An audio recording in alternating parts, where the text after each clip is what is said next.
Hey fellow YouTubers, I've just finished arranging my setup as you can see here. For my current video I'm taking a slightly different tack compared to my previous videos, a rather significantly different tack. I wanted to put out this video because I just finally finished doing something I told myself I'd do for a long time, and that is to create my personal survival kit, also known as a bug out bag. For those who aren't familiar with that term, bugging out refers to evacuating or escaping your current environment and relocating to a new, presumably safer environment. FEMA on their ready.gov website recommends that every person or household have a 72-hour survival kit for emergencies such as local natural disasters. Now, just a word of warning, this is a fairly extended video as I'll be going into detail describing some of my gear, especially some things that I haven't seen other people cover in their videos. So if you don't have the attention span to watch this, feel free to click away now. Also, several items in this bag are fairly expensive, and I don't expect everyone watching is going to want to buy some of this stuff, but they may help give you some ideas on what to purchase for yourself. Also, I want to clarify some terminology first. Since the words bug out bag, survival kit, survival bag pretty much all mean different things to different people, in this video I'm just going to refer to different types of bags in terms of the amount of time that your setup is expected to last in helping you survive. So in other words, a 72-hour survival bag or bug out bag versus a long-term survival bag or bug out bag, with 72 hours being the typical amount of time a lot of people aim for when putting their kit together. In this video I'm actually going to be using all three terms interchangeably. My own bug out bag is tailored towards longer term survival, so that I've included some things that I probably wouldn't put into a 72-hour bag, and also excluded some things that I would put into a 72-hour bag, such as hand warmers, candles, glow sticks, or even a small stove and fuel. I do have an MSR pocket rocket stove which I use whenever I go backpacking, but which I feel is not really appropriate for my long-term setup here. And also, as I go along, I'll point out some items that I personally would not include in a 72-hour kit and items that I would add. One other thing, bugging out versus staying put. There are already some good videos out there that deal specifically with this subject, so I won't spend too much time on it. I do agree with the general consensus that you should try and stay put if at all possible, and leave your home only as a last resort. This is obviously because your home is the most familiar environment to you and contains almost everything you need to survive. You can also stockpile survival items and food and water that you couldn't possibly carry with you if you had to leave. There are very few situations that would necessitate you absolutely having to get out of Dodge as soon as possible. Anyway, let's get into the details of my bug out bag setup here. I have some external items laid out here that I'll go into before digging out the contents of my bag. First off are my paracord bracelets. I've got a total of 5 paracord bracelets, one of which, as you can see, is wrapped around a handy little compass. 3 on my right hand and 2 on my left hand because of my watch. That gives me roughly 40 feet of additional 550 paracord, and they're already conveniently divided into 8-foot lengths. Okay, next is my cargo pants and the gear associated with it. The visible items are my Blackhawk Serpa tactical holster, carrying a Glock 19 and 2 mag pouches, my Gerber LMF2 infantry knife with its sheath, a Garmin GPS device, this is a 62S, and a Petzl, I think it's called an E-Light headlamp, that would normally fit inside this little mini front pocket here.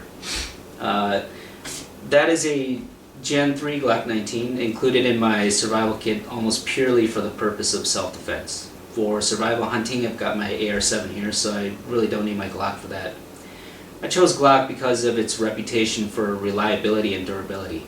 That thing is very easy to figure out and maintain, and it's almost idiot-proof.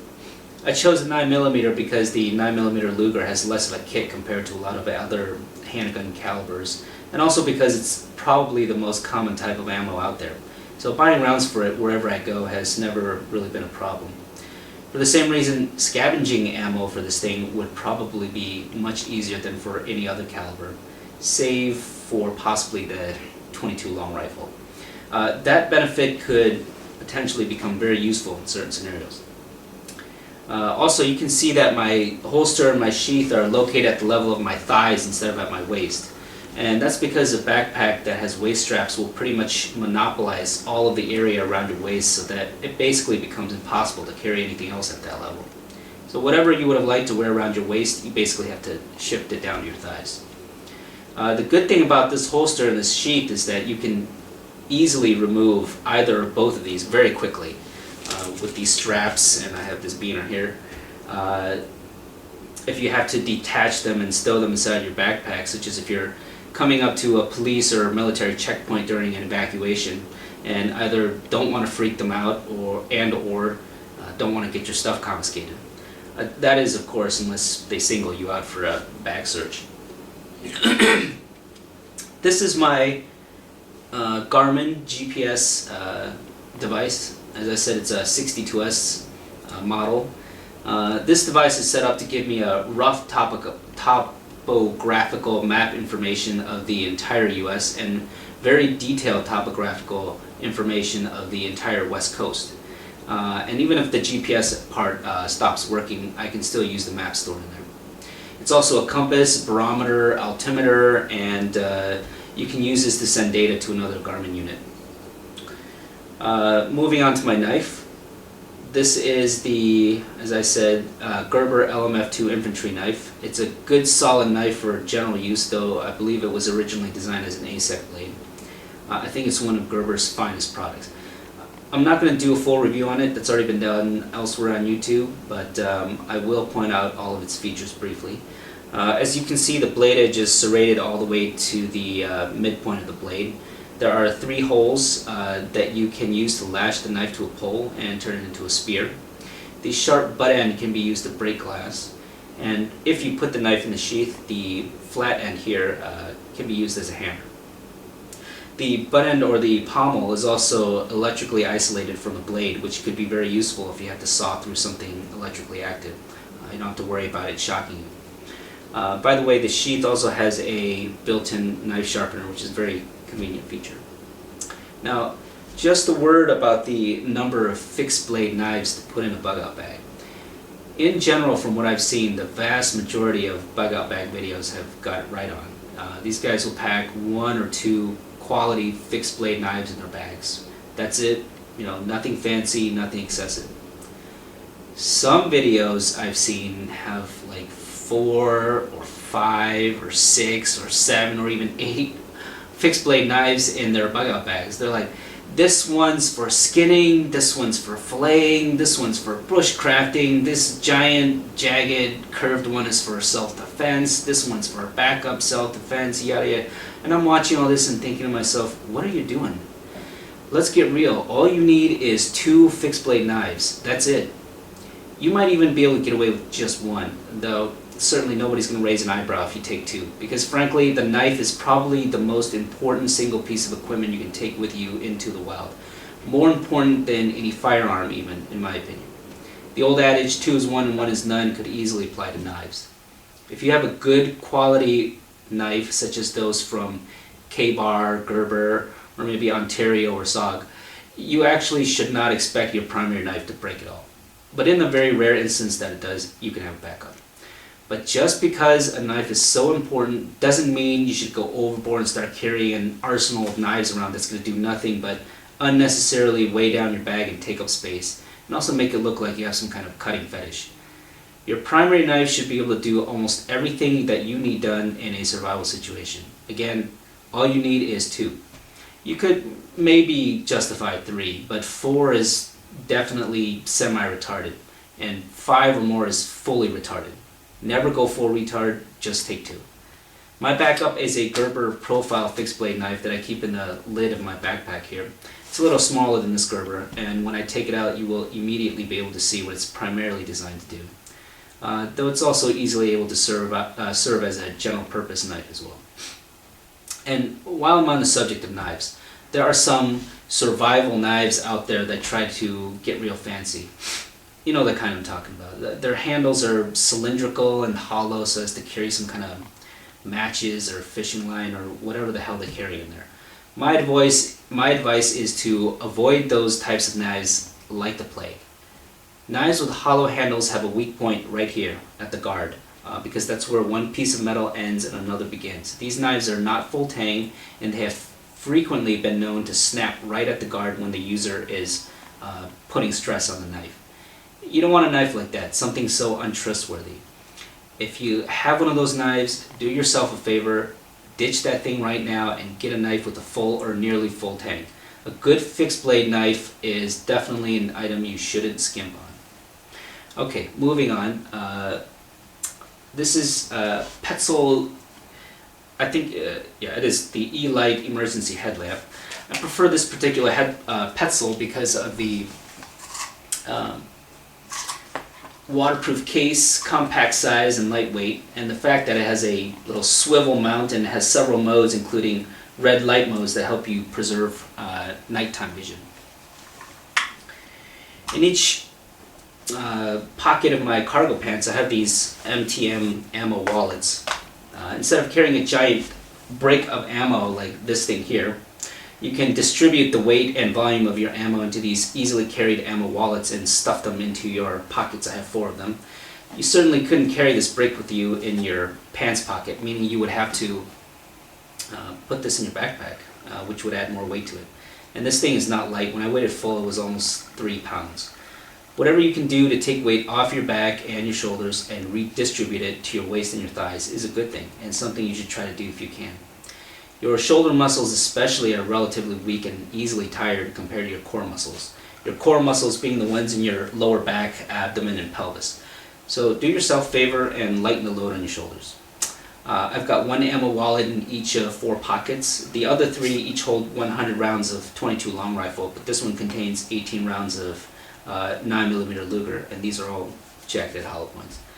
So between the Glock itself, my 2 mags, and this wallet, I've got 48 rounds total of 9mm. And yes, I did count correctly, and yes, I live in California. You know, I don't feel I need any more than that, honestly. I don't plan on getting into a shooting war with anyone, because frankly, in those circumstances, you're liable to get killed regardless of whether you have a gun or not. Best advice, avoid confrontation. You're trying to survive, eke out an existence for a while, and hope for a better future, not go all Rambo on people. If you're in a situation where you find yourself having to bug out, it probably means that something has just gone horribly wrong with the world, or at least with the area in which you live. Which means there's a good chance that you'll run into desperate people, looters, criminals, just like what we saw after Hurricane Katrina. But regardless of who you run into, the best solution is, again, to avoid confrontation if you can. If you're absolutely forced to stand your ground and defend yourself, well then you gotta do what you gotta do, of course. Now, that thing over there, if you don't already know, is the rifle formerly known as the Armalite AR-7, now officially known as the Henry U.S. Survival Rifle. It was designed by Eugene Stoner, the same person who designed the M16, and it's chambered for .22 long rifle, the leading contender for the most common ammo in the U.S. The entire gun is stowed right inside that stock, barrel, receiver, mags, and all. That's the whole rifle right there. In fact, it can stow 1 mag in the receiver and 2 more in the stock for a total of 3 mags and 24 rounds. I'm not going to assemble it right now. There are already, like I said, YouTube videos that do that already, so you can check them out if you're interested. I can put that thing together in about 30 seconds, but I bought it not because it's easy to assemble, but because it's very light and compact, and I can carry this in either hand pretty much all day without my arms getting tired, or I can even strap it to my backpack. And also, and most importantly, because I can easily carry hundreds of rounds of ammo for this thing, much more easily than for almost any other caliber, unless you got like a 17 or something. This is really the biggest reason I chose to include the AR-7 rather than my AR-15 for my bug-out bag. This wallet here contains exactly 100 rounds of .22 long rifle, and I have 3 just like it in my cargo pants here, here, and here. For a total of 324 rounds, and all of them carried in my pockets or in the rifle itself. That's almost the entire contents of this 375 round break here. That much ammo should last me several weeks at least, maybe even a few months if I'm careful. In contrast, a similarly sized .223 magazine, like this P-Mag here, will hold only 20 rounds in roughly the same volume. Actually, this isn't even a 20 round mag, this is a 1020p mag, incidentally with this button tool here. Yes, love the California. Anyway, that means in order to make my AR-15 useful and worthwhile, I would have to carry a lot of ammo in my backpack in addition to what I can fit in my pockets. That makes me think about why I'm carrying a rifle in the first place. Well, for me, my rifle will be intended for small game hunting, maybe even medium game if I get real lucky with my aim. Not so much for self-defense. Now, I'm not a hardcore hunter, and I also don't go around shooting animals up just for fun. And I'm not saying hunters do that in general, they certainly do not. But out in the wild, you have to do what you have to do to survive. And the more ammo you can carry, the more targets you can shoot, and the longer your rifle will be useful to you. In that respect, the AR-15 and the .223 round does not compare well to the .22 long rifle, in my personal opinion, nor does any other firearm that is not chambered for the .22 long rifle. For me to go out into the wild carrying 324 rounds of .223 ammo or some other type of heavy grain cartridge would just be way more weight and volume than I'd be comfortable with. An AR-15 or the long gun will also be pretty much impossible to conceal inside your backpack should the need ever arise. But you know, for those people who have an AR-15 or some other rifle chamber for a larger caliber, you know, 30-06 or whatever, and intend to take it with you if you have to bug out, more power to you. They've obviously got more range and more stopping power than the .22 long rifle, no arguments there. I personally just prefer my AR-7 for the amount of ammo I can carry and for its size and weight. It's all about trade-offs, and for long-term survival hunting, I prefer more ammo. And I prefer that little to none of it needs to be carried in my backpack. By the way, I just recently learned that the Ruger 1022 now comes in a handy takedown version. You guys should check that out. And I would definitely consider replacing my Henry with the new 1022. Now, if I can actually get out of Dodge in my car, and I will never assume that I can, then all bets are off. I would most definitely take as many things as I possibly could. But if I have to walk out on foot with whatever I can carry on my back and in my hands and my pockets, this is what I'm taking. By the way, this is an ammo wallet that has been loaded with .22 long rifle according to the manufacturer's intended design, manufacturer being MTM. This is what I actually have in there, an ammo wallet overstuffed with 100 rounds total. 3 rows of 32 and 4 extra on the side. So that's everything that's not on or in my backpack. Now I'll move to the backpack itself. Okay, I'm actually going to go zoom in closer at this point. Just give me a second.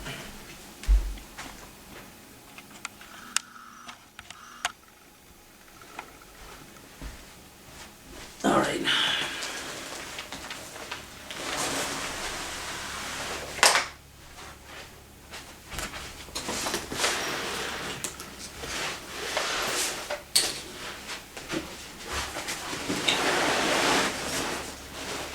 Hopefully you can get a better look of this backpack here.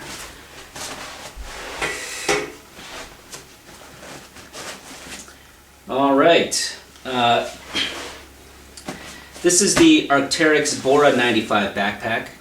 Arc'teryx is also the same company that designed the ILBE backpack that the US Marines use. In fact, the Bora 95 is actually the direct ancestor of the ILBE. After extensive testing and modifications, including changing the color from black to digital camo, adding PALS webbing all over the place for your MOLLE gear, adding a few pockets here, a few straps there, and some other minor changes. And you've got the ILBE, designed by Arc'teryx and manufactured by Proper. If you've ever worn an ILBE, you'll notice the very close similarities between it and the Bora as I go through the rest of my video. Arc'teryx, by the way, is basically the Louis Vuitton of the outdoor and sporting goods world. It's pretty much the high end of the high end. It's almost like a boutique company. And it's obviously not going to be cheap. This Bora 95 will set you back 4.5 Benjamins, and it's not even their most expensive backpack. Anyway, the Bora comes in 3 sizes, 65, 80, and 95 liters, which is what I have. 95 translates into 5,800 cubic inches, by the way, and I can overstuff this backpack to 100 liters easy. That would be 6,100 cubic inches, or almost double the total capacity of the large Alice pack. I mean, this thing is a beast. If you can't fit all your bug out gear into this bag, you're definitely carrying too much gear. The Bora is an internal frame backpack. Here, let me show you.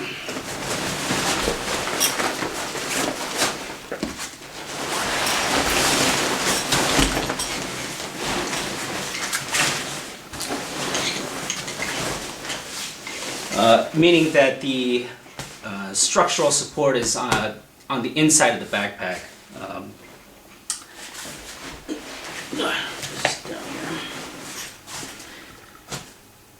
Okay, so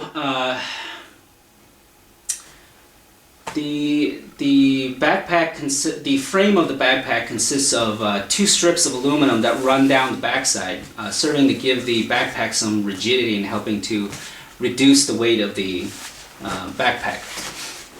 Reduce the weight of your on your shoulders and redistribute it down to your waist where your core muscles are. The ILB actually has 4 spars rather than 2 for additional structural support, as I believe the ILB is actually rated for up to 120 pounds of gear. Imagine that. Anyway, now some people may ask, what's the difference between an internal frame backpack like the Bora and the ILB and an external frame backpack like the Alice pack or some of the other brands out there like Kelty, Teton, Jansport? And why should someone get one versus the other? Well, that's a very good question, and a good answer would take a separate YouTube video to properly explain. I may do one on that subject later, but for now, the general wisdom on external frame backpacks is that they are best for carrying heavy loads over relatively even terrain, while internal frame backpacks are best for carrying medium to light loads over relatively uneven terrain. These generalities are just, stereotypes, and many backpacks completely destroy these stereotypes, like this one. So, which type of frame should you choose? The answer is, it depends on where you plan to go, how much gear you plan to carry, and what you're willing to pay. If you are planning on moving over mostly even terrain, external frame has the advantage. Uneven terrain, internal frame. If you have a lot of gear, external frame, not as much gear, internal frame. If you're willing to shell out the big bucks, you can buy internal frames like this that combine the best of both worlds. If not, I think in general, with all other things being equal, you probably would do best with a moderately priced, decent quality external frame backpack as your choice for a bug out bag. By the way, in general, for 72-hour survival bags, you should probably aim for a maximum of 20 to 30 pounds. And for long-term survival bags, maybe 40 to 50 pounds as a rough benchmark. When I go backpacking, depending on how long I plan to be out, my load usually tops out at 30 to 35 pounds max. This setup here weighs in at just over 51 pounds. Now, I'm used to humping a decent amount of weight, but even then, the burden of a 50-plus pound bag is very apparent, and without this Bora, it would feel even more burdensome. So, a word of advice: if you're going to pack something this heavy, you better know what you're getting into. Yeah, that's pretty much all I have to say. There's nothing worse than throwing out your back 2 hours into an evacuation because you had no idea how heavy your setup was and how unused to carrying heavy loads your back was. Now, I know there's probably going to be some military folks out there who will chuckle and say, well, I used to hump 80 pounds all day, every day. Well, that's good because 51 pounds will probably be a breeze for you then. But for us civilians, we need to be a little more careful with our backs. Some advice: practice humping your setup on your back and see how it feels. Set aside some time every weekend and walk around with it for a while. That way, you will help strengthen your shoulder, back, and core muscles so that if the time ever comes, you will be ready. Because being ready is really what this is all about, right? Okay, moving on. Let me turn this backpack around.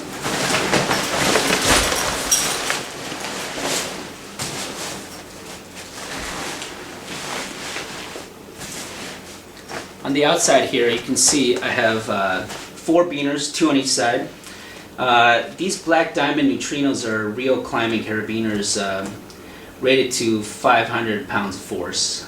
These particular ones are the wire-gated beaners rather than the screw gates, which I find to be much more convenient for my purposes. I also have some gear attached to compression straps on either side of my backpack, mainly stuff I want to have easy access to if needed. This is a Maglite LED AA flashlight. This is a lensatic compass. If you can see this here, yeah. On this side I have a Chainmate 24-inch chainsaw, very useful for processing wood at the end of the day. If you want to see this in action, there are YouTube videos on it. I believe at least 2 or 3. This is an Orion 10x42 waterproof monocular. And let's work our way backwards here. This is a poncho, nothing fancy, it's just something I can carry. It's fairly lightweight.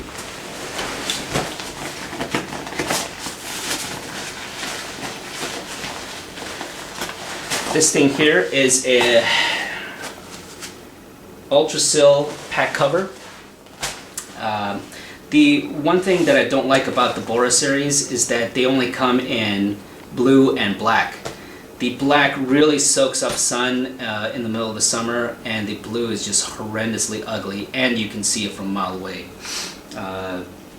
This pack cover, however, is gray, and I use it both in the during rainy season and during the, well, actually we don't have a rainy season. When it rains and during really hot days during the summer when I want to cover this backpack. Let's see here. These are gloves. These are really work slash shooting gloves. They're fairly thin, but since this is California, we don't get much colder than early fall or late fall or even early fall for a lot of other states. So these are plenty enough to keep me warm and thin enough for me if I need to manipulate small objects such as a trigger. Here I have a U.S. Canteen stainless steel canteen.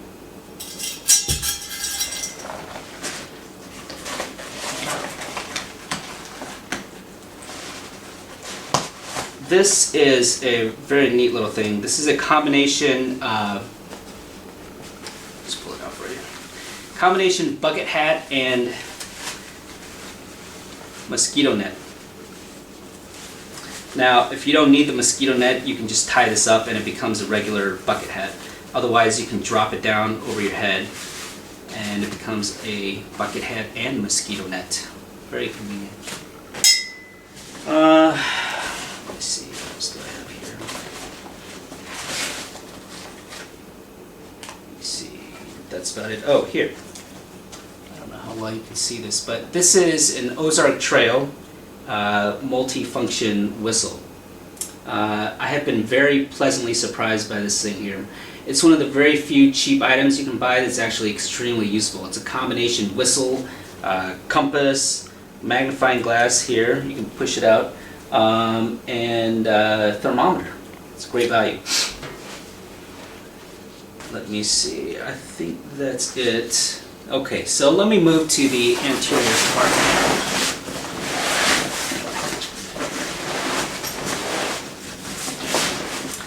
This is the anterior compartment, which I keep somewhat loose because this is where I keep my MSR dromedary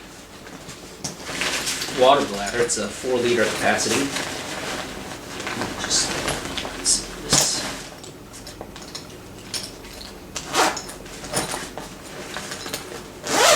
Okay. There you go. This is what it looks like. In here, I keep mostly items that are fairly elongated in shape, such as my 30 square feet of aluminum foil, 2 plastic Ziploc bags, 100 feet of, I'm sorry, this is the mil spec, 100 feet of mil-spec 550 paracord, and 100 count 14-inch UV resistant 75-pound tensile strength zip ties. These are also mil-spec. I also keep my Gerber Gorge entrenching tool in here. For a 72-hour bag, I probably wouldn't include all that stuff. I'd probably just keep the paracord and the water bladder and leave everything else out. Now, inside the anterior compartment here,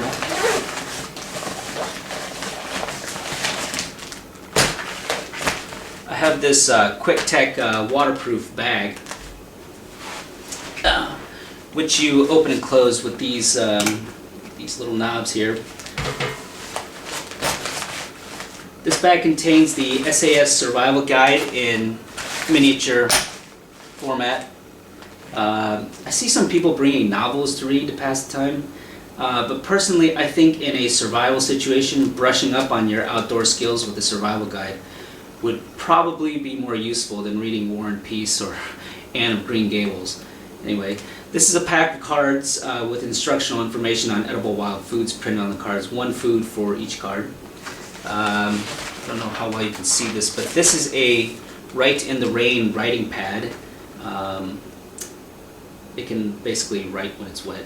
Nothing else special about it. These are lithium batteries, lithium AA batteries for my Garmin and my flashlight, and lithium button batteries for my Petzl headlamp. This is a toothbrush holder that I've basically co-opted for use as a writing utensil holder. Inside I have a mechanical pencil, gel ink pen, and a Sharpie permanent marker. These little flashcards here basically are a handy little knot guide for different types of situations that require different knots. Back here I have state and local maps. Important little detail, desiccant. Don't forget these, especially inside waterproof bags where you presumably want to keep the contents dry. They're basically free because they're found in basically every mail package, and for good reason. Now, if I were planning for a 72-hour bug-out bag, I probably would not include most of this stuff in here. I'd probably just keep the maps and the survival guide. This envelope here, by the way, contains $300 in every denomination from 1s to 20s, and they're separated by several other envelopes. Paper money will be useful in situations like earthquakes, other local natural disasters, where the economy is still intact and the value of the dollar is stable. Local natural disasters are going to be by far the most likely bug-out scenario. Although, if you are planning for end of the world, total economic collapse, I guess you could include gold or silver or some other butter items instead. Okay, moving on to the bottom compartment.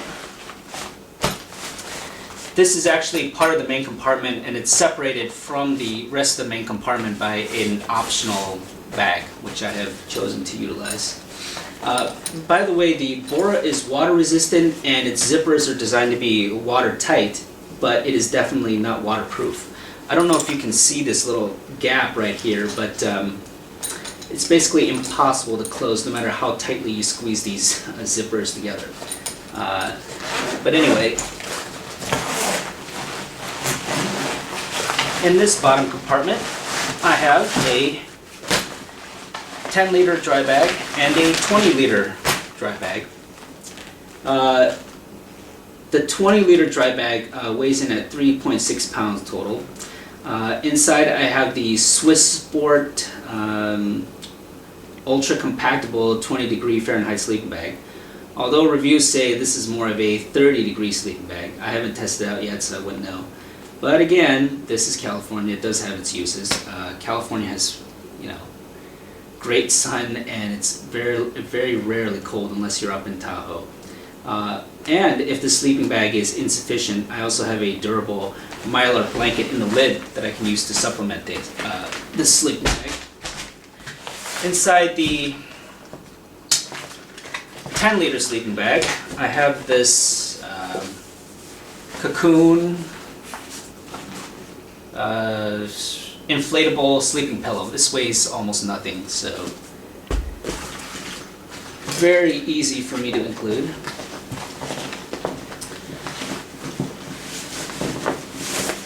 I also have the Patagonia Nano Jacket with hoodie. This thing weighs, I believe, less than a pound, and it's so thin that you could stuff this inside this this pocket here, and you can invert the whole thing into this pocket, and it ends up with a package that's about this big and maybe this thick. As I said, it's very thin. Weighs only 1 pound. This thing is waterproof, or nearly waterproof. It's windproof, and it's warm enough to essentially serve as a full-on winter jacket. I'm not kidding. And not just in California. The only downside to this thing really is the cost. It's definitely not cheap, but for the purpose of a bug-out bag, it's perfect. The last item I have in here is the Thermarest inflatable mattress pad. It weighs almost exactly 1 pound. Now, for a 72-hour bag, I probably would not include the sleeping pad or the pillow, or maybe even the sleeping bag. I'd probably replace all of those things with one of these things here, these emergency bivvies. They weigh only about half a pound. They're basically Mylar blankets in the shape of a mummy sleeping bag. I'd probably add a second Mylar blanket to supplement this though. If I were to make those changes, I would lighten my bag by about 5 pounds, maybe even more than that. Okay, moving on to the main compartment. Just do these ties here for a minute.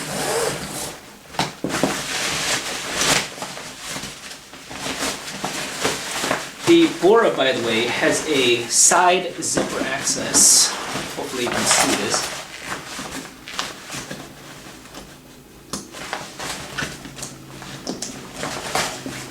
Side zipper access in addition to the bottom access and the usual top loading access.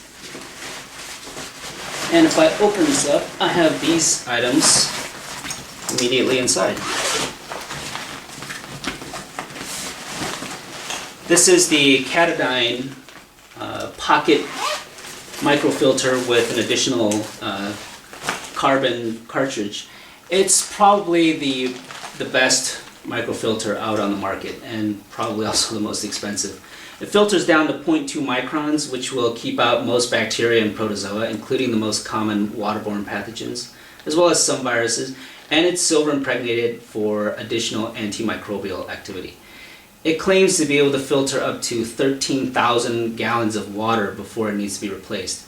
Now, if my math is right, that means this thing will last one person about 36 years at a water consumption rate of just under a gallon a day, or about 18 years for 2 people, or 9 years for 4 people. Even if Katadyn's claim is off by half, this thing is very impressive. This whole package weighs in at 1 pound, 12 ounces. By the way, if you're wondering how I measure these things, I use these 2 items.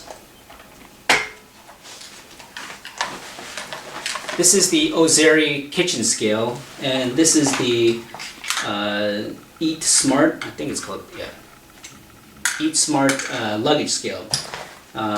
This thing is accurate down to the gram, and its weight ranges from 0 to 11 pounds. This thing's weight ranges from 0 to 100 pounds, and it's accurate down to 1/10 of a pound. Though anything under 10 pounds is not very accurate, which is when I use the Ozeri.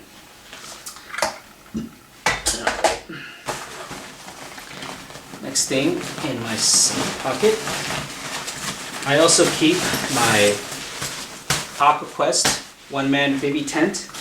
I have tested this out and it's awesome. This thing is it's waterproof, it's windproof, it weighs 2.4 pounds, and it also has an additional mesh screen at the level of your head and chest for hot summer nights if you want more ventilation, or if you just want to see the stars while laying in bed. If it's cold, windy, or raining, the whole thing can be zipped up like a cocoon. Like I said, I've already tried this thing just after I bought it, and it's very, very nice. Now for a 72-hour survival bag, I would consider not including it and maybe just using the Mylar blanket in the lid to make an A-frame tent or a lean-to. But since it's only 2.4 pounds, it's really a toss-up for me. Anyway, open up this lid here.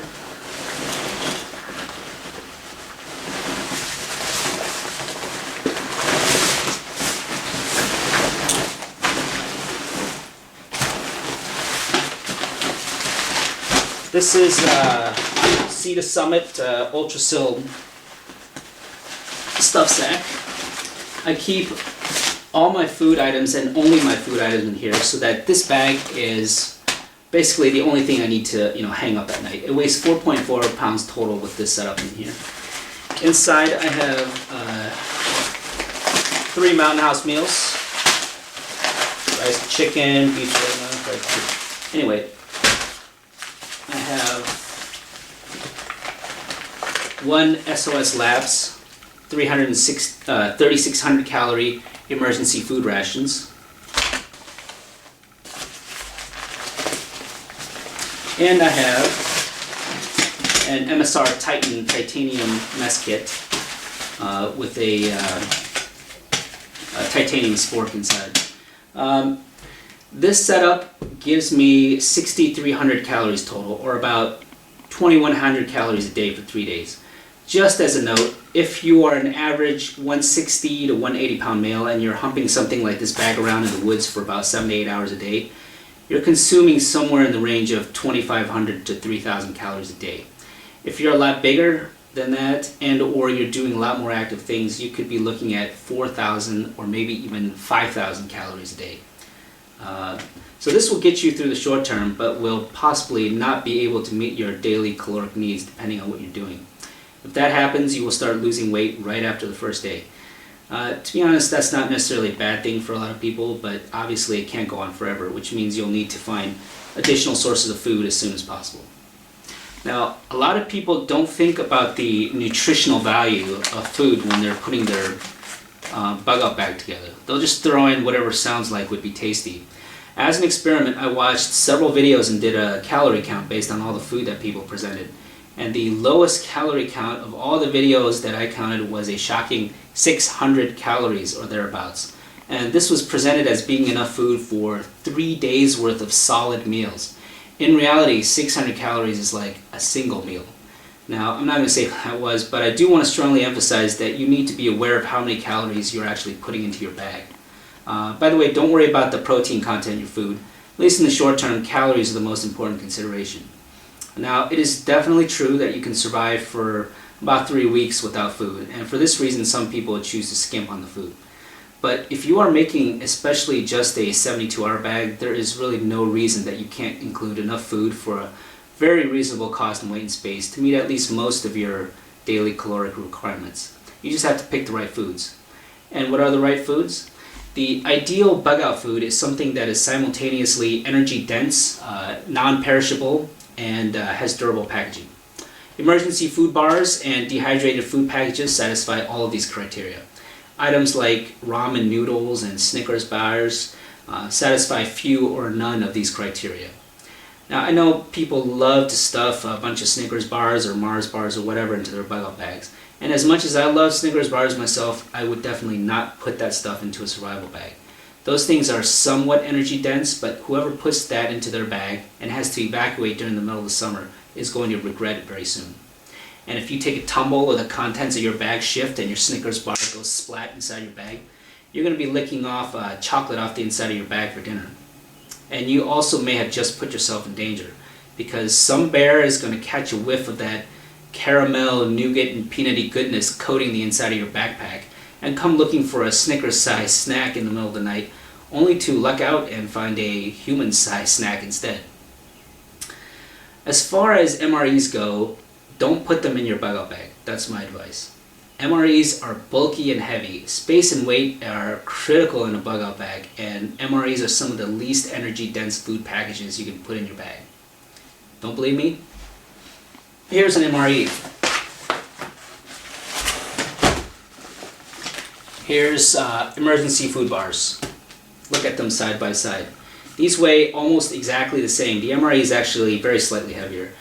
The MRE also takes up roughly 3 times the volume of the food bars. However, the MRE only provides about 1,200 calories. Every MRE, regardless of menu, provides about 1,200 calories, by the way. And that's if you eat and drink every last thing that's edible inside this package. The food bars provide over 3,600 calories. That's 3 times the calories for the same weight and 1/3 the volume. Mountain House meals, they weigh about 4 to 7 ounces depending on the meal.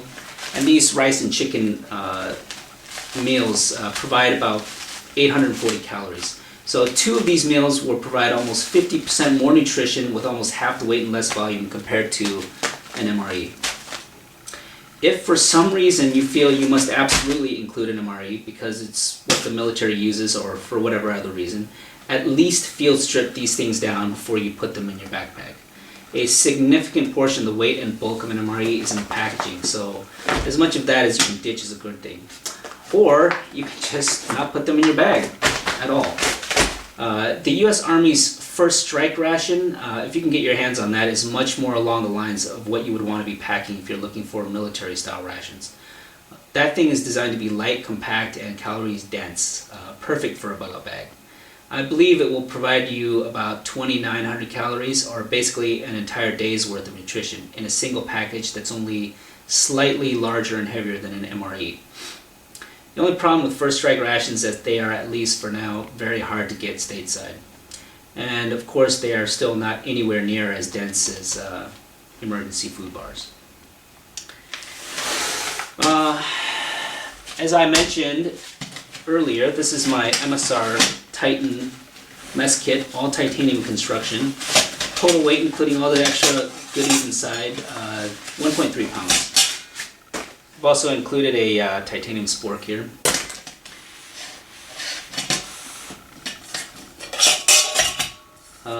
Let's see. Inside I have a scrub pad. I have a 2-ounce bottle of soap, a 3-ounce bottle of olive oil for cooking purposes, and this GSI spice missile. By the way, a single ounce of olive oil contains 251 calories, so this thing contains about 750 calories, you know, just in case you're desperate. And also in here is a pot holder, because these things don't have handles. Now, this GSI spice missile is a very neat little thing. It's got 6 compartments, which I have filled with salt, pepper, parsley, Montreal steak seasoning, garlic salt, and chili powder. This Montreal steak seasoning, by the way, is just awesome. Put that on any red meat such as venison and you will have a magnificent meal. These pots are 1 liter and 1.5 liter pots. If I was packing for a 72-hour survival bag, I would add a small stove. I'll show you. This is my pocket rocket stove here, and an 8-ounce can of fuel. By the way, as far as mess kits go, a good quality aluminum mess kit, such as those made by GSR or MSR, is almost as light as titanium. I have a GSI Soloist I use for backpacking, and it's held up very well. If a few extra ounces aren't an issue, a decent quality aluminum mess kit is probably going to be the biggest bang for your buck as far as mess kits go. Alright, now this takes up the majority of the space inside my main compartment. It's a Sea-Line 30-liter transparent dry bag. In this bag I keep my first aid kit, my hygiene kit, my utility kit, and a complete change of clothes. Okay. First, my first aid kit. Let me unzip this thing.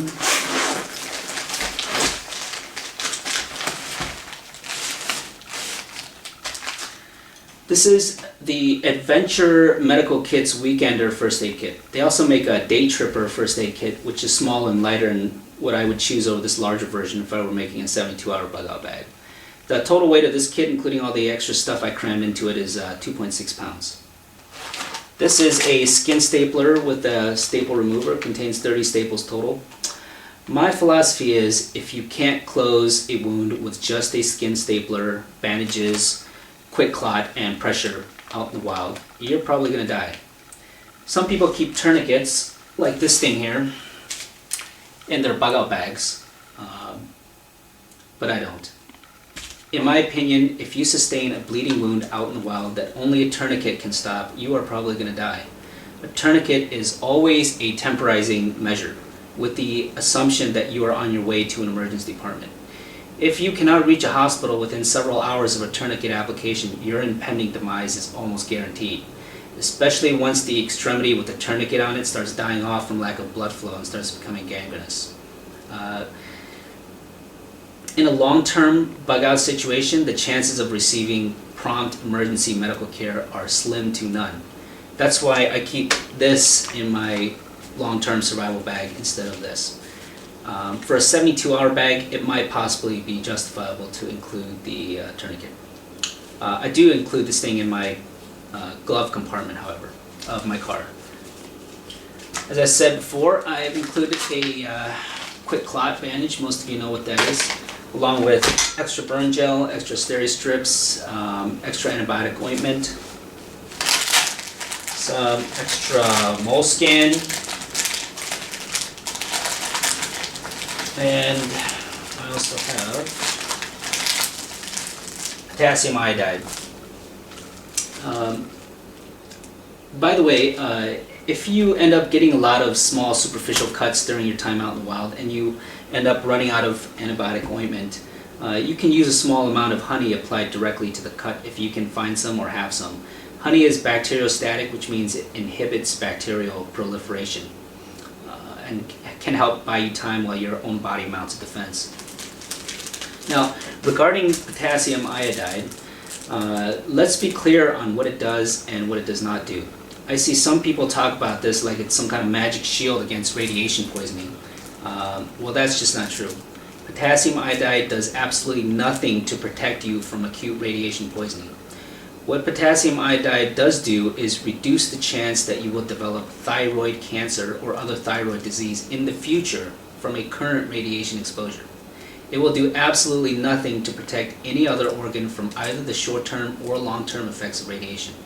It's a thyroid cancer preventative. That's it. That's all it does. On the other hand, since it weighs almost nothing, it's something to consider carrying. These are mostly over-the-counter meds that I've included to treat some very commonly encountered symptoms. In here I've got Mucinex for cough, Zofran for nausea, Benadryl for allergies and itching, Imodium for diarrhea. Be very careful using Imodium when you have infectious diarrhea. Vicodin for severe pain, and ibuprofen for mild to moderate pain. By the way, I recommend against bringing aspirin for pain relief. It is a blood thinner, much more so than its relatives like ibuprofen and naproxen. So it's not something you want to be taking for pain out in the wild, where your chances of injury and bleeding are much higher than at home.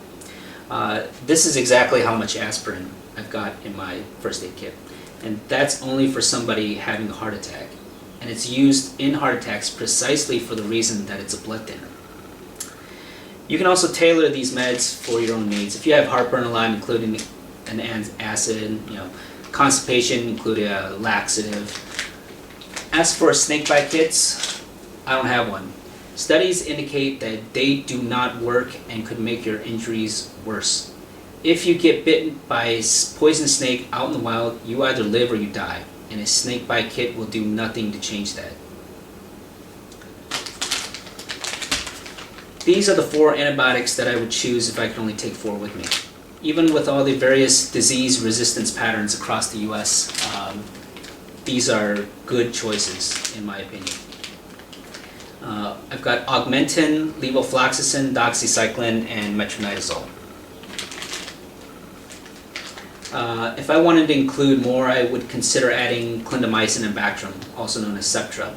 Now, I understand that most people will not have access to antibiotics on a routine basis, but this may still be helpful if you're able to scavenge some at some point, or if you're a healthcare provider watching this, obviously. If you're able to get your hands on some antibiotics, make sure to write the name, the dose, and the expiration date on the bottle. If you don't know in your head what the dosing regimen is, also write it on the bottle. For example, levofloxacin, 750 milligrams, 1 tablet daily for 3 to 5 days for a urinary infection and for 5 to 7 days for pneumonia. Now, most antibiotics are still effective a few months, maybe even a few years or more past their due dates, but they do start losing their potency sometime after they expire. When that is, who the hell knows? And actually, a few antibiotics like the doxycycline start to actually become toxic at some point after they expire. Cool, dark storage conditions and oxygen absorbers will extend the shelf life of your antibiotics. Nonetheless, use expired antibiotics at your own risk. Also, antibiotics do absolutely nothing for viral or fungal infections. Many antibiotics are also not safe for kids or otherwise have radically different dosing regimens compared to adults. For example, the doxycycline and the levofloxacin here are generally contraindicated for kids. Also, a lot of antibiotics have different dosing regimens if you have kidney or liver disease.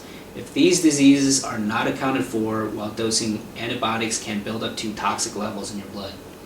Also, a lot of antibiotics have interactions with other prescription meds, and you need to be aware of them if you're on those meds. They can also have a lot of unwanted side effects or induce an allergic reaction. These side effects or allergic reactions can sometimes be fatal. So the bottom line is, if you're going to carry antibiotics, you need to know exactly what you're doing with them.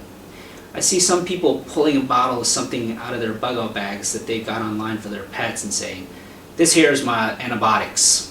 Like somehow they have in their possession a bottle of magic pills that will annihilate any and all infections. Don't do that, I'm telling you. You could be carrying what is in effect a bottle of poison and you don't even know it. Or you could end up trying to treat some infection that your antibiotic does absolutely nothing against, or could actually make worse. There is a reason why antibiotics are prescription only. Alright, first off is augmentin, also known as amoxicillin clavulanic acid. Clavulanic acid is what's known as a beta-lactamase inhibitor, and it's useful against strains of bacteria that have developed resistance to certain penicillin antibiotics. It also helps amoxicillin increase its spectrum of coverage, such as against common skin bugs like Staph aureus. People who are allergic to penicillin, which is fairly common, like this amoxicillin, could choose azithromycin instead, which has roughly similar coverage.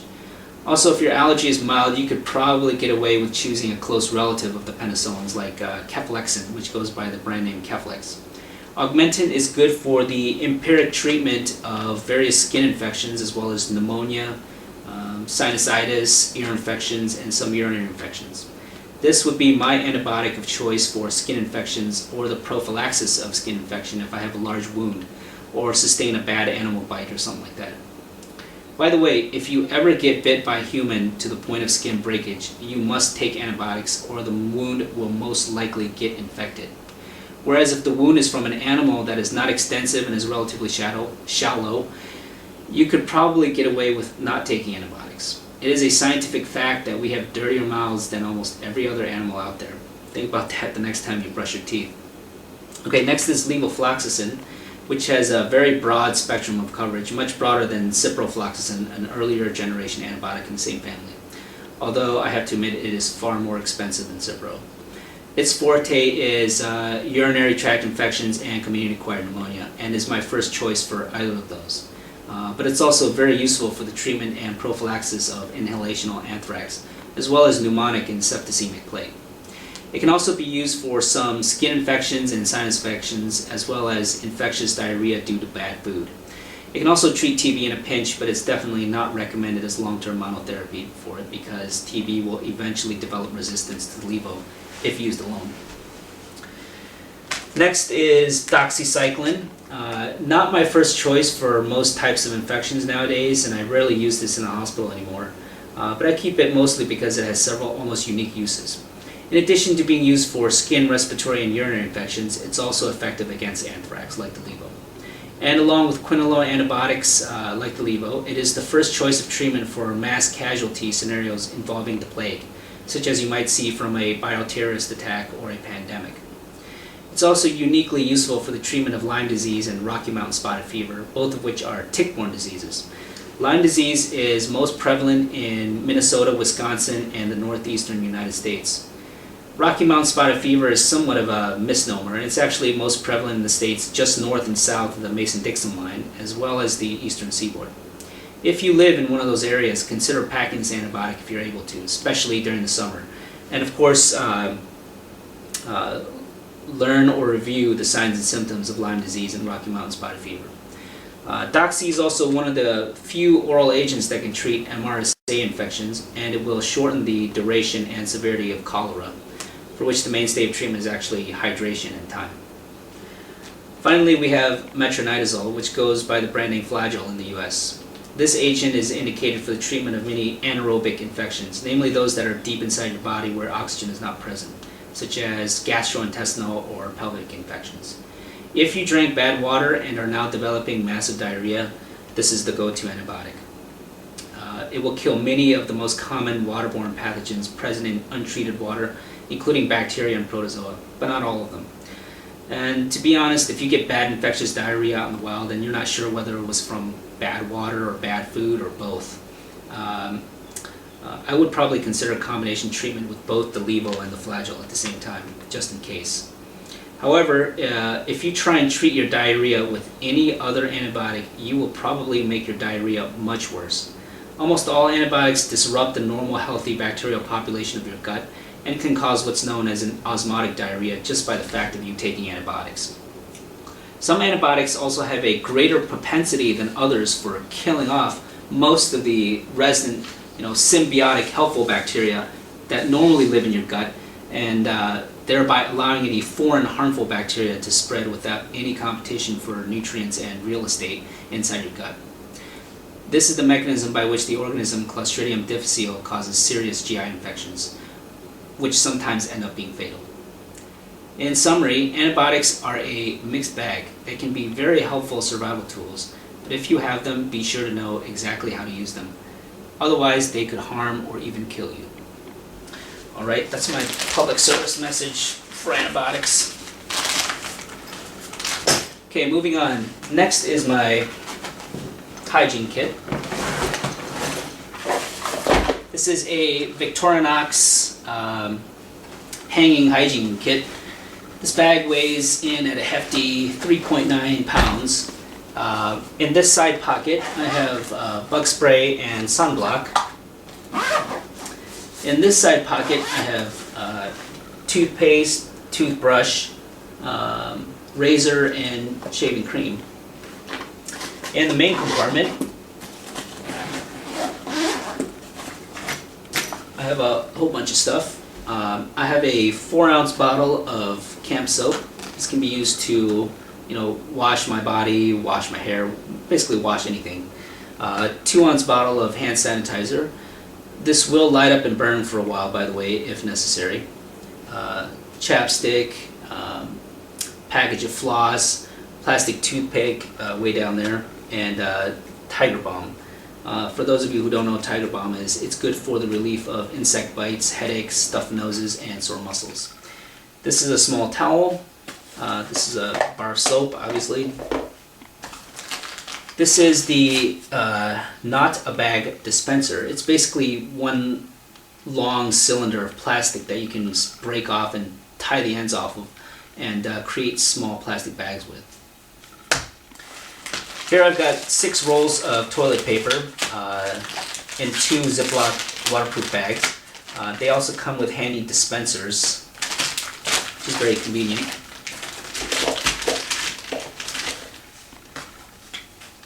In this bottom here, I have a bottle of pills divided by cardboard, topped with a cotton ball, and it also contains a desiccant package here.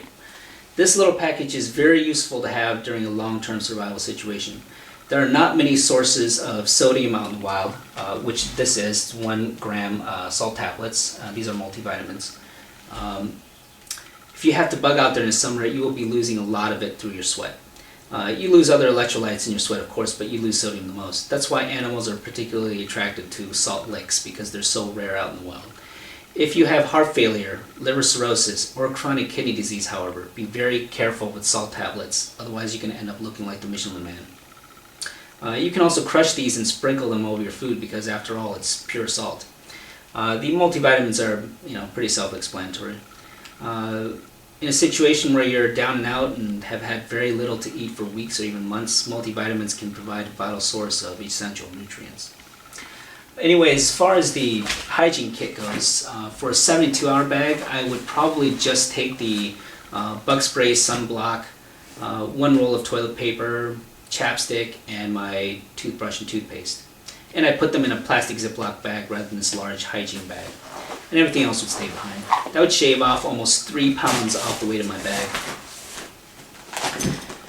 Next is my utility bag. This is a Case Logic bag. It's really meant for an iPad, but it's very useful for my purposes as well. In the top compartment here, I have 2 rolls of two rolls of duct tape, 2 rolls of 15-inch reusable Velcro ties. These are a nice complement to the cable ties that I showed you earlier, the plastic ones. They can also be, these can be used for non-load-bearing purposes, while the plastic ones can be used for the load-bearing parts of structures that you're making, such as shelter or lean-to. These are just squishy earplugs. In here, I've got a flat knife sharpener, as well as a Smith's Pocket Pal knife sharpener. This is especially useful for sharpening serrations. In here, I've also got a toenail clipper, tweezers, and a P51 can opener. The P51 is basically a larger version of the P38. And again, there are YouTube videos showing you how to use this if you don't know how. And this is just a basic lightweight sewing kit. In the bottom pouch here, I have a waterproof bag containing the Eton Raptor, which is a combination weather radio, solar cell phone charger. It's got a LED flashlight. In addition, it's also an altimeter, a barometer, thermometer, compass, alarm clock, stopwatch, and bottle opener for the win. Down at the bottom of my dry bag, I have a complete change of clothes I mentioned earlier. One pair of cargo pants, just like the one I showed you earlier that was decked out in all the gear. Long sleeve shirt, short sleeve shirt, underwear, and 2 pairs of socks. Last but not least, we come to the lid compartments. Let me undo this and show you.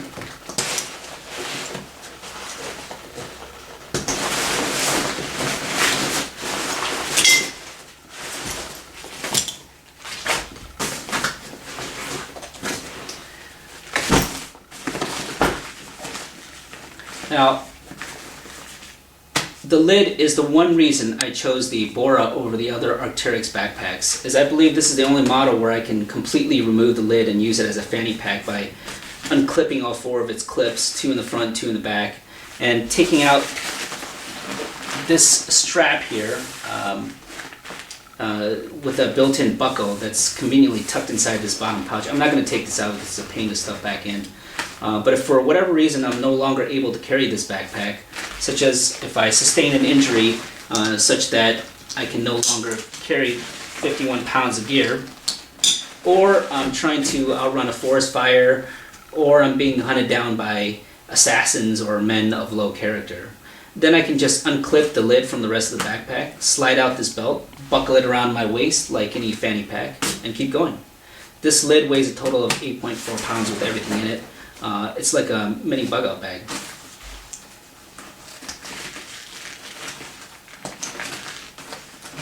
So, in this bottom compartment, I have a Mylar blanket, as I was telling you earlier. Every bug out bag, 72-hour, long-term, whatever, should have a durable mylar blanket like this one. This is one of the most useful items you can have next to your knife. This is a 5 foot by 7 foot MPI space all-weather blanket.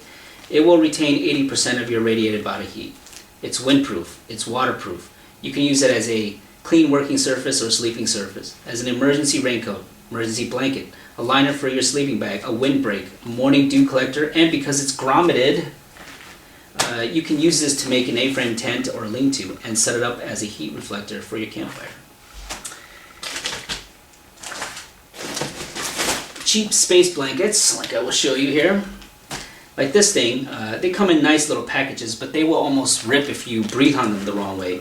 And once they rip, they tend to continue ripping. So do yourself a favor, get this instead. These things cost, I don't know, like $10, $15. They weigh less than a pound each. So there are so many useful uses for this thing. It's just smart to have one.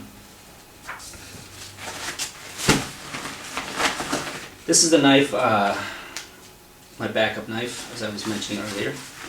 This is the Gerber Profile fixed blade knife. It's a full tang, titanium coated blade and non-slip rubber handle. One guess as to what it's good for. On the other hand, it can easily back up my other Gerber as a general purpose knife as well. Okay, now the top compartment. First thing is this. This is a Katadyn Base Camp water microfilter. It filters down to 0.3 microns, and the filter is good for 200 gallons. I have an extra filter tucked inside along with the tubing. I like this because besides serving as a backup to my Katadyn pocket, it can serve as an extra water carrier if I have to move on from a water source and don't know when I'll be able to find water next. It can hold a total of 10 liters or around 2.5 gallons. You just take this and scoop up untreated water from a lake or stream or whatever. The treated water will flow through the filter and out here where you can attach the tubing. If I'm forced to ditch the rest of my bag, including my Katadyn pocket, I will still have a reliable means of water purification that I can take with me inside my lid. This is a, I think it's a Moldex. Yeah, it's a Moldex P100 disposable respirator mask. In my opinion, for emergency purposes, if you're not going to pack an outright military-style full-face gas mask in preparation for Armageddon or government beatdown, you will do just fine with the P100 for most situations. It will offer good protection against most bacteria, many viruses, and it can be vital in getting out of a burning building, forest fire, or chemical spill. I don't feel I need to devote the space and weight for a heavy, bulky gas mask because the situations in which gas masks are more useful than this thing are extremely limited and unlikely. The ratings, by the way, go from N to R to P, referring to how oil particulate resistant they are, with P-rated mask being the most oil resistant, and from 95 to 99 to 100, with 100 filtering out the largest percentage of particulates. So a P100 rating gives you the most protection and an N95 rating gives you the least. Get a P100. They're only marginally more expensive than N95s. You can get them in packs of 5 for like 30 or 35 bucks. As to the brand, it really doesn't matter. As long as they're P100, they all work the same. Okay. This is my fire making kit housed in an out-of-box waterproof case. Inside I have 2 Bic lighters in the lid. These are moisture resistant matches. Most of you probably recognize these. These come from the MREs. Inside I have some more waterproof matches in a waterproof case.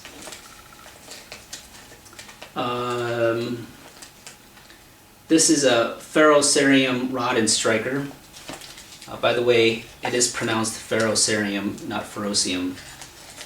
This is a bar of magnesium, and this is a plastic bag with 14 cotton balls soaked in Vaseline, although I hear wax is even better than Vaseline. I've tested a couple of these out, by the way, and both of them stayed lit for between 5 and 6 minutes. I plan to save these for damp conditions or if I'm in a hurry and don't have the time to use the other methods. This is a Bear Grylls Ultimate Survival Kit. It contains a lot of the most basic items important for survival. I have this just in case for whatever reason I can't even take this lid with me.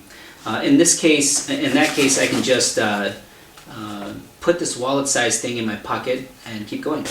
That way I have some minimal means of survival if I end up having to ditch almost everything else. It's a good backup for some of the items in the rest of my bag as well. You can look this up on YouTube if you're interested. So with this thing, I have basically a bug-out bag within a bug-out bag within a bug-out bag, depending on what situation I'm in and how much weight I need to ditch. Inside this mesh bag, I have 2 13-gallon heavy-duty trash bags, 10 latex gloves, a collection of snares. I don't know how well you can see this here. Snare wires, an emergency fishing kit. I got this online because I was basically too lazy to make my own. And these White's Yo-Yo auto reels. These things are great. They're like fishing poles without a pole. They turn one of you into 3 of you.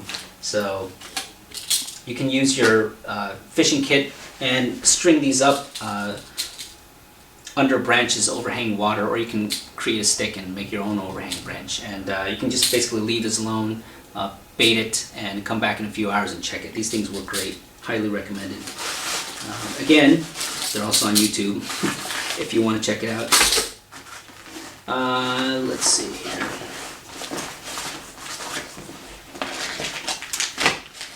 In this bag, I have 2 bottles of potable aqua water purification tablets, along with 2 bottles of iodine taste and color remover, consisting basically of ascorbic acid, also known as vitamin C. Vitamin C can help you prevent scurvy, by the way. This backs up my Catadine filters, and the 2 of these bottles together can purify a total of 50 liters of water, about 13 gallons. This is my Otis Deluxe Pistol Rifle Cleaning Kit. It weighs 9 ounces and will take care of any caliber from 17 to 45. This is a waterproof pouch containing an Orion flare gun with 4 flares. It can obviously also be used as a weapon of last resort. If a bear is chasing me down and it's either my ass cheek or a lit flare in its mouth, I'll choose the flare, thank you. This is a Baco Laplander 8-inch saw. Very well reviewed. I haven't tried using it though because I haven't had an occasion to.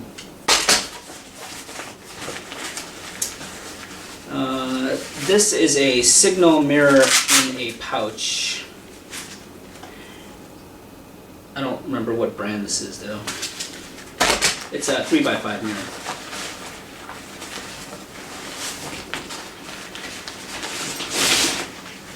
This is an extra stuff sack, like what I use to carry my food in. It's good for carrying stuff that you forage, like edible plants, tinder, wood, or whatever else you need. This is another dry bag, which can also be used to carry more water since it's waterproof. So that's it. That's everything in my bug-out bag. I expect this setup to last me for a few weeks in relative comfort and a few months in relative discomfort once my toiletries run out.